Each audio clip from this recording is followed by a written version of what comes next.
fair go tonight, a potential killer on our roads. It was sort of like chucking the ute across the road. We track down the importer of trailers that are simply falling apart. We don't want that sort of thing on New Zealand roads. And the high-profile businesswoman. It is just a Ferrari lover. Yeah. That's what I'm looking for. She's got moteliers looking for her. You owe some money. Tonight, an alarming story about dangerous imported trailers on our roads. Their owners unaware of any problem. What's worse, the people responsible for these Kitsap trailers seem to have simply done a bunk. Libby Middlebrook with the story. When you're looking to buy a trailer, what you want is something strong, reliable and safe, so you can get your job done and get on with your day. What you don't want trailing behind you is a heap of junk that's liable to come apart at any moment out here on the open road. But that's just what happened to Michael Crow in his new Kitsap trailer. Yeah, ripped off here. Michael had been earning a bit of extra money possum trapping, so he decided to treat himself to a new quad bike. And here's what he bought to cart it around. A brand new heavy-duty tandem axle trailer, a steal at just $2.5 on Trade Me. It came fully assembled from a company called DNS Imports. All Michael had to do was pick it up from Wellington. So Michael, you were pretty horrified by what you saw, weren't you? I was, yeah. They didn't sort of look like they knew what they're doing for a start. And yeah, there was just the cage that fits on it was upside down. I was like giving them a bit of shit about it and that. And they'd said this was only the second one that they had put together. No kidding. On the drive home to Taihape, the lights stopped working, the safety chain fell off, and the bolts, well, they weren't even screwed in properly. Now, Michael's pretty handy with a wrench and managed to fix up the trailer enough so it passed a warrant. But a week later, more complications. The coupling, you know, the bit that holds the trailer to the car, that popped off the tow ball on 2 occasions. Then disaster struck. Michael was towing around half a tonne of firewood on board, well within the trailer's capacity, when all of a sudden it began to sway violently. Really scary stuff. I was coming down a small hill, probably doing 50, 60k max speed, and it was actually swaying that violently that if I hadn't have slowed down in a hurry, it was sort of like chucking the ute across the road, backwards and forwards with it.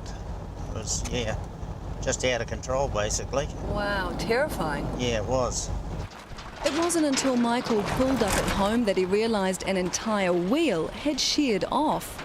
I was very disappointed. I could have spent the same money and bought a branded trailer. Very pissed off.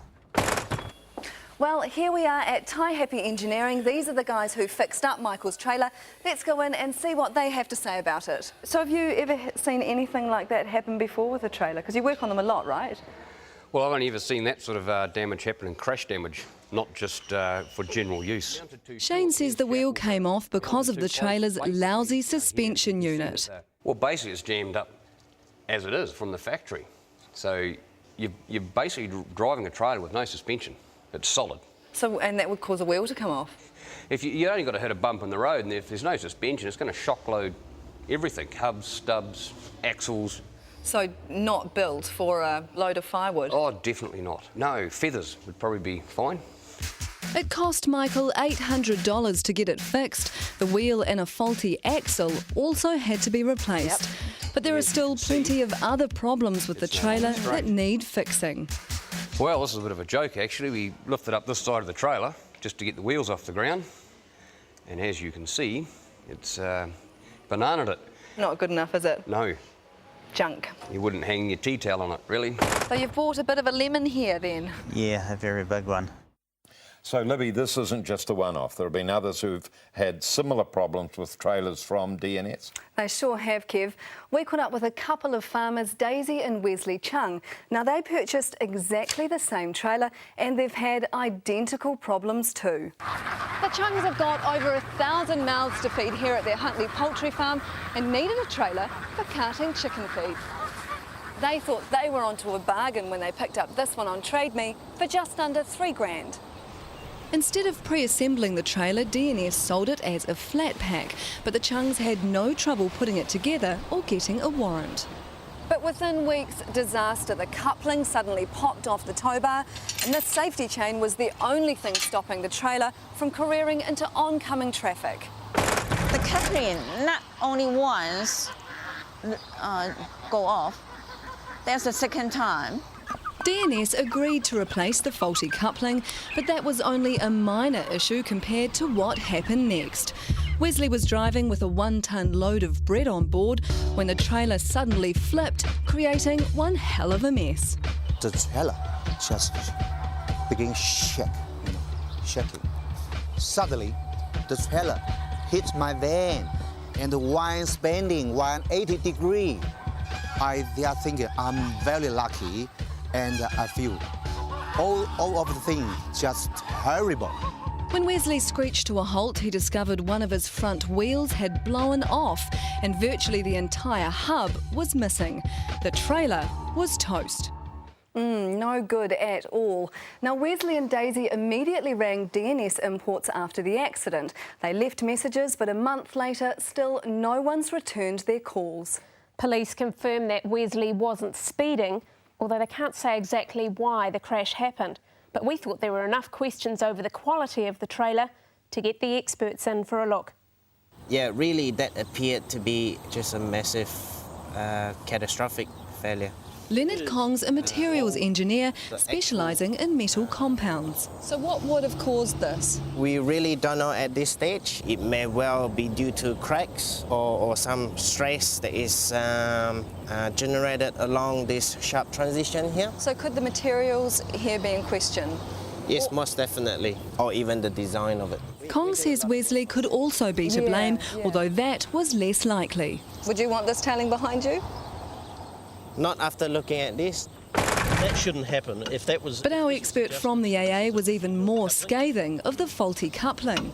Obviously, a trailer coming adrift from a vehicle can be out of control and can scoot off across the road and cause some serious accidents. So for anyone who's bought a trailer through DNS, do they need to be concerned here? They need to be concerned. With a failure such as this, and we don't know what's caused it, it could be inferior quality materials, in which case we don't want that sort of thing on New Zealand roads. Since then, the AA have further analysed this faulty coupling. They say it's a shocking design which should be never used on our roads. They've already started talking to the New Zealand Transport Agency about a product recall. Danning Son's the name of the guy who runs DNS, selling these unbranded trailers. Here's what he had to say when we got him on the phone. We believe you're putting dangerous trailers on the road. What's your response to that? I think, probably you're collecting some bad news from some individual customer, but we saw them hundreds, you know. I mean, we never had any problem, you know. I mean, at the moment, I think it's really unfair to putting me on the public media, you know, because we are happy to solve the problem. It's not like, we never disappear at all, you know. Well, Danning, if you're happy to solve problems, why didn't you return the Chung's phone calls? You know, I really apologize that because I was too busy, you know. Danning, how many people have complained to you about the couplings on your trailers? Look, yeah, you know. I'm asking you a straight question. I'd like a straight answer, please. How many complaints have you had? Yeah, I think you go too far, you know. I can't answer you at the moment here. Where do your trailers come from? Yeah, I will give you a call back on that next time, eh?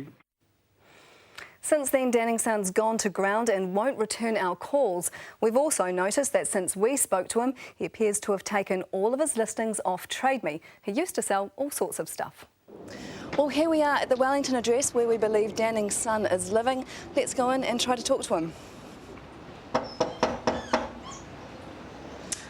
No one home but the dog by the looks. We also visited the storage facility where DNS is based, but no sign of anyone there either. Well, we've been to Danning's son's home, his storage lockup. He won't talk to me over the telephone, and he's just showing little sign of being a responsible businessman who's concerned about the quality of the products he's selling. We think there are some serious issues he really needs to address. We've got some great news for the people involved in our stories tonight. Pinto Trailers in Auckland's come up with a brand new tandem axle trailer for Michael Crowe, worth over $3 grand. He's stoked. Good on you, Pinto. The Chungs have already bought a new trailer from another New Zealand company, Kia, but Kia's going to give them a brand new quad bike trailer to use around the farm. Nice one, Kia.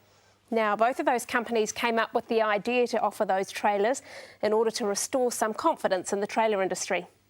If you're thinking about buying a trailer, we've put some tips up on our website to help you out. And if you've bought your trailer through DNS and have any concerns, get in contact with the Ministry of Consumer Affairs. After the break, all smiles here, but others aren't laughing. She owes people money and I don't know why she should be allowed to get away with it.